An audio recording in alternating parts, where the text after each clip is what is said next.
21 August থেকে 30 September পর্যন্ত আমরা অডিট করেছি। সেখানে প্রায় তাদের যে ক্যাশ রিসিপ্ট হয়েছে, ক্যাশ এবং ব্যাংক এবং মোবাইল ব্যাংকিং ফাইন্যান্সিয়াল সার্ভিসে টোটাল তারা রিসিভ করেছে 11,69,84,420 টাকা। এর মধ্যে তারা ব্যাংক অ্যাকাউন্টের মাধ্যমে পেয়েছে 78,57,216 টাকা। তারা মোবাইল ফাইন্যান্সিয়াল সার্ভিস অর্থাৎ MFS এর মাধ্যমে তারা পেয়েছে 99,44,369 টাকা। আর ক্যাশ ডোনেশন পেয়েছে তারা 9,85,15,725 টাকা।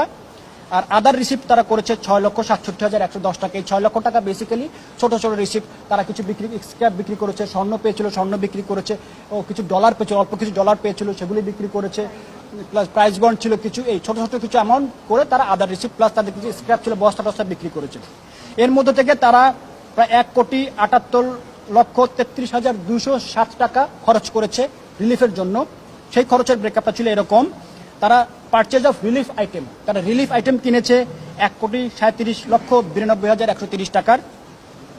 তারা অন্যান্য অর্গানাইজেশনকে তারা ডোনেশন দিয়েছে ক্যাশ 12,06,500 টাকা। তারা প্যাকেজিং ম্যাটেরিয়াল কিনেছে 11,24,940 টাকার।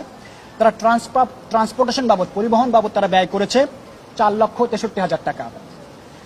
তারা ভলান্টিয়ার যারা এখানে কাজ করেছে, সারা ঢাকা শহর থেকে ভলান্টিয়ার এসেছিল, তাদের পেছনে তাদের খরচ হয়েছে 12,43,497 টাকা। আর আদার এক্সপেন্স 3,120 টাকা।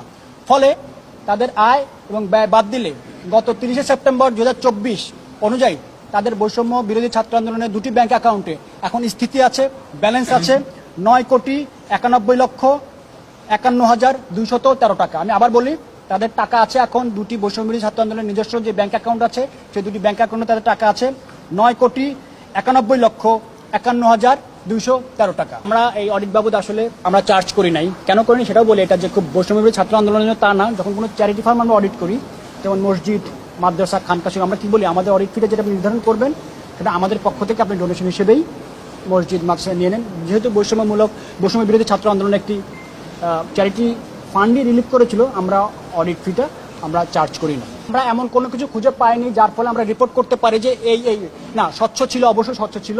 আরেকটা ব্যাপার হচ্ছে যে অডিট কীরকম হয়। তারা প্রথম যখন ড্রাফট অ্যাকাউন্ট তারা করেছিল তখন তারা বলেছিল প্রায় 9,35,37 লক্ষ টাকার মতো তাদের আছে।